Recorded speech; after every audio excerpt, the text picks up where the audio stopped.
ভয়াবহ অবস্থা, হাসপাতালে নিয়ে যাওয়া হচ্ছে।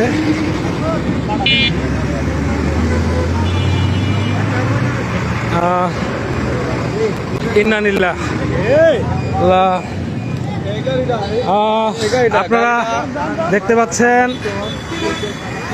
ঢাকা মেট্রো 1477-16 এই গাড়িটি এইমাত্র একটি ভয়াবহ দুর্ঘটনা ঘটেছে ঘাটাইল বিদ্যুৎ অফিস অর্থাৎ রেসিডেন্সিয়াল মডেল যে স্কুলটি রয়েছে সেই স্কুলের সামনে।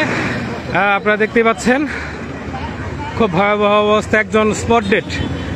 ইতিমধ্যেই একটি লাশ আমরা দেখতে পাচ্ছি সড়কের মাঝখানে পড়ে আছে।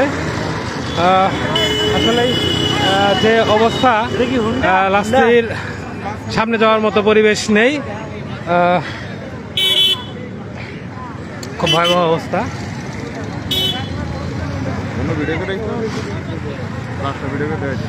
লাশ দেখান যাবো